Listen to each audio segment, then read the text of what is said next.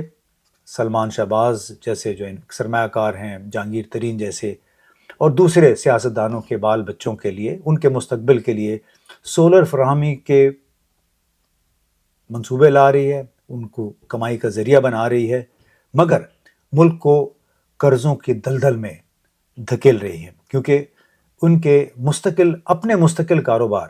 اور ٹھکانے تو پاکستان میں نہیں ہیں. پاکستان تو محض وہ سیاست کا کاروبار کرنے آتے ہیں. اب کرنا کیا چاہیے؟ بڑی آسانی سی بات ہے کہ جتنی بھی پاکستان میں سرمایہ کار کمپنیاں ہیں جنہوں نے بجلی گھر لگا رکھے ہیں، ان کے ساتھ تو اثر نو بات چیت کرنی چاہیے، معاہدوں پر نظر ثانی کرنی چاہیے کہ جن کے کم 10 سال پورے ہو چکے ہیں انہیں ہم کیپیسٹی چارجز کیوں دیں.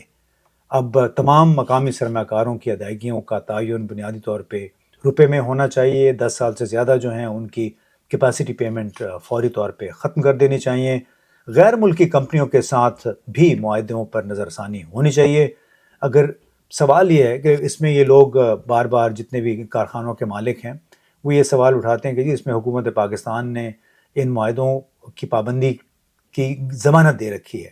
او بھائی، اگر ایک ضامن خود ہی بالکل پھکڑ ہو جائے، اس میں سخت ہی نہ رہے پیسے دینے کی، تو وہ آپ کو اپنے ساورن گارنٹیز پہ وہ کیسے عمل درآمد کر سکے گا؟ اب سب کو معلوم ہے کہ آئی پی پی کے باعث ان کے جو مہنگے ٹیرف ہیں اور خاص طور پہ کیپیسٹی پیمنٹ چارجز کی وجہ سے ان کا تمام تر مالیاتی بوجھ وہ عوام کو بھگتنا پڑ رہا ہے، عوام کو اس کا خمیازہ بھگتنا پڑ رہا ہے۔ اور اگر یہ تمام معاملات بین الاقوامی عدالتوں میں بھی چلے جاتے ہیں، یعنی مزے کی بات یہ ہے کہ کمپنیاں پاکستان کی ہیں، انہوں نے مصالحت کے لیے جو عدالتیں ہیں وہ باہر رکھی ہوئی ہیں، سیٹ آف آربیٹریشن اس کو کہتے ہیں۔ تو اب سوال یہ کہ اگر پاکستان سے سول سوسائٹی کے لوگوں نے اس مسئلے کو اٹھا لیا اور انٹرنیشنل کرمنل کورٹ یا انٹرنیشنل کورٹ آف جسٹس یا اس طرح کوئی ایسا ادارہ ہو جو انٹرنیشنل کورٹ آف آربیٹریشن یہ سوال اٹھا لیا کہ بھئی پاکستان کی حکومت ریاست پاکستان عملاً فارغ ہو چکی ہے، دیوالیہ ہو چکی ہے، ان کی یہ کیپیسٹی پیمنٹس ان کارخانوں کی یہ نہیں کر سکتی ہے، اور اس کی وجہ سے انہیں بار بار ریٹ اپنے بڑھانے پڑ رہے ہیں، بجلی کی قیمت بڑھ رہی ہے، جس طرح کہ ہم نے دیکھا 3-4 ہفتوں کے اندر اندر بجلی کے فی یونٹ قیمت میں کوئی 12 روپے تک کا اضافہ ہو چکا ہے۔ تو ایک وقت آ چکا ہے کہ ان تمام معاہدوں پہ نظر ثانی کریں اور کوئی درمیانی رستہ نکالیں۔ جیسے ہم نے پہلے کہا کہ فکس کاسٹ جو ہوتی ہے، چاہے وہ انشورنس ہے، قرضوں کی واپسی ہے، اصل زر سود، اور اس کے ساتھ ساتھ فکسڈ اخراجات ہیں جو ملازمین کے ہوتے ہیں، اس سے ہٹ کے یہ جو 17% ریٹرن آن ایکویٹی جو ہے، یہ پاکستان میں لوگوں کے مزے لگے ہوئے ہیں کہ آپ بجلی پیدا بھی نہیں کر رہے کیونکہ آپ میرٹ آف آرڈر میں آتے نہیں ہیں، اب حکومت آپ سے بجلی خرید نہیں سکتی، لیکن آپ کی بنیادی سرمایہ کاری کے آپ کو کم از کم 62% پیسے ملتے چلے جا رہے ہیں، اور اس میں کباڑہ غریب عوام کا ہو گیا ہے۔ اب اس کے ساتھ ایک اور بڑا مسئلہ کہ سوچنے کی بات ہے کہ وابڈا کی آپ نالائکیاں دیکھیں کہ اس سے جڑے ہوئے کچھ ادارے ہیں، اس میں وابڈا تو تھا ہی، اس کے نیچے پھر national transmission and dispatch company آئی، پھر سینٹرل پاور پرچیزنگ اتھارٹی آئی، اس کے بعد پرائیویٹ پاور انفراسٹرکچر بورڈ آیا، پھر نیپرا آیا جو کہ قیمتوں کا تعین کرتا ہے، جینکوز اس کے علاوہ ہیں جو جنریشن کمپنیز ہیں 12، اور اب ہم نے یہ سنا ہے کہ این ٹی ڈی سی اس کے کوئی 200 کے قریب ملازمین، 200 کے قریب اسامیاں ابھی تک خالی ہیں، جبکہ اس کو مزید 2 کمپنیاں مطلب 3 کمپنیاں اس سے نکالی جا رہی ہیں، جس کا یہ مطلب ہے کہ اب 1-2 درجن کے قریب مزید لوگوں کو نوکری مل جائیں گی اعلیٰ سطح پہ، ان کے ایم ڈیز آ جائیں گے، چیئرمین آ جائیں گے، ان کے پھر چیف فائنینشیل آفیسر بھی آ جائے گا، چیف ایگزیکٹو ہوگا، اور یہ وہ کمپنیاں جو سب خسارے میں ہیں۔ اور این ٹی ڈی سی کا تو آپ اس سے اندازہ لگا لیں کہ یہ وہ ایک high voltage direct current transmission line جو مٹیاری سے لاہور آنی تھی، اس کے کنورٹر اسٹیشن کی تعمیر بھی مکمل نہیں کر سکی۔ وہ لائن جو کہ چینی کمپنیوں نے بنائی، وہ ستمبر 2021 میں مکمل ہو گئی تھی، اس کا ہم کیپیسٹی پیمنٹ چارجز کر رہے ہیں، لیکن اس کے لیے کنورٹر اسٹیشن جو بننا تھا لاہور میں 2 حصوں میں، وہ ابھی تک نہیں بنا، حالانکہ اس کی مشکل سے 3 سے 4 ارب روپے قیمت بنتی ہے۔ تو اتنا ظلم کیا این ٹی ڈی سی نے کہ کیپیسٹی ٹرانسمیشن کیپیسٹی بڑھائی نہیں، اور نئے پلانٹ پہ پلانٹ لگتے گئے۔ جیسے پہلے بھی ہم نے ایک ویلاگ میں کہا تھا کہ نواز شریف کی تیسری حکومت میں فروری 2014 سے مارچ 2018 تک 62 نئے منصوبے لگے، ان کی کل جو مالیت بنتی تھی وہ کوئی 16 ارب ڈالر تھی، اور کوئی 15,400 میگا واٹ کے قریب۔ اور اس کے ساتھ اب یہ ان اخراجات سے اب بچا کس طرح جا سکتا ہے؟ ہم نے کوئی بڑا رف سا حساب لگایا کہ جو حکومتی کنٹرول میں جو چلنے والے ہیں 14 ادارے، 14,217 میگا واٹ ان کی استعداد ہے، یعنی 6 nuclear plant, 4 gas plant, 4 GENCOs, اور ان کے اگر کیپیسٹی پیمنٹ روک دی جائے، آپ اندازہ لگائیے، یعنی اگر 60 سے 62%، 65% ان کو کیپیسٹی چارجز مل رہے ہیں، اگر آپ حکومت نے کام کا آغاز کرنا ہی ہے، بچت کا آغاز کرنا ہی ہے، تو ان تمام پلانٹس کے جو مستقل کاسٹ کے علاوہ آپ کیپیسٹی پیمنٹ اس کی روک دیں، ریٹرن آن ایکویٹی یعنی جو آپ منافع دے رہے ہیں ڈالر ٹرمز میں وہ ختم کر دیں، کم از کم اس کو آپ روپے میں تبدیل کر دیں، تو پاکستان کا جو عام غریب آدمی ہے جس کے 20-25-15 ہزار 40 ہزار تک بل آ رہے ہیں، اس کی کم از کم جان چھوٹ جائے گی۔ لیکن کیا پاکستان پہ حکمران مافیاز جو ہیں، میں تو یہ ان کو مافیاز ہی کہتا ہوں، وہ آئی ایس پی آر کے سربراہ کے مطابق پی ٹی آئی ایک مافیا ہے، ایک دہشت گرد جماعت ہے، انہوں نے نام نہیں لیا لیکن کہا کہ ایک سیاسی گروہ، بلکہ انہوں نے کہا کہ